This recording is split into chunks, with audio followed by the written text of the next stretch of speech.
The piece is called Earth and Sky, and it is a collaboration between myself and Shuvinai Ashoona, who is an Inuit artist.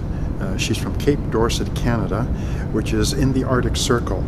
Now, I'm from around Toronto, so there are probably 6,000 or 7,000 miles between us. And we were brought together by Wayne Berwald at the University of Calgary at the art building, and that is where Shuvinai and I did our drawing. And the drawing originally was 17 inches wide and 16 feet long. Now, Shuvinai's part is the earth part and my part is the sky part. Where she looks down, I look up. I'm looking at the heavens and she's looking at the earth. So we're a really great combination.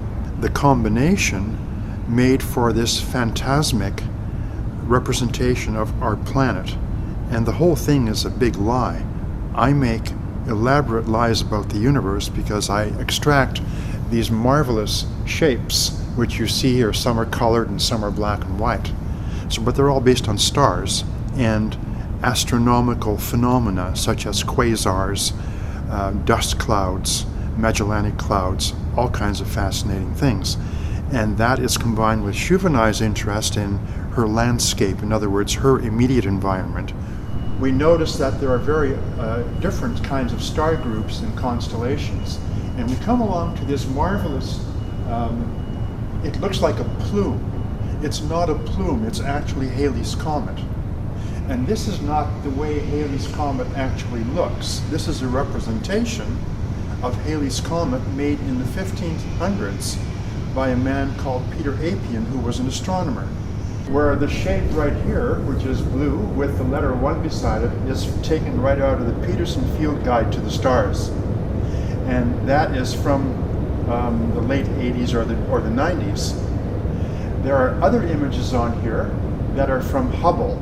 So when you look up here, you'll notice that directly above me is a crystal. It looks like a star, but it's actually a Swarovski crystal. Shuvinai drew this landscape from memory, from her experience in her area of the world in Cape Dorset, which is way up in the Arctic Circle. Anyway, her work was done from memory. She does not work from photographs of her landscape at all. And that's a very interesting contrast to what I do, because I work from astrophotographs and astronomy guides and astronomy magazines, and I move them around. So in other words, I play God, and I mess around with the universe and arrange it the way I'd like to see it, and arrange it the way my fellow artist wanted some things in her drawings of the landscape. It's like with all art, everybody comes to the work with their level of experience and their knowledge about art and knowledge about life. I think coming to it with your knowledge about life is probably the best way to come to any kind of an artwork. And sometimes it'll resonate, other times it won't. Well, I think I'm a creative storyteller about the universe, and I use astronomy as a vehicle to talk about all the things that we don't have answers to. In other words, I speak about the mystery of the universe. And when you look at the mystery of the universe, it becomes a metaphor for the very mystery of life itself. And I like to believe, now I've made this up, I haven't read this anywhere, I like to believe that all the questions we have answers in the universe, out there somewhere. And I found a few for myself, and it is up to the viewer to find some answers for himself or herself.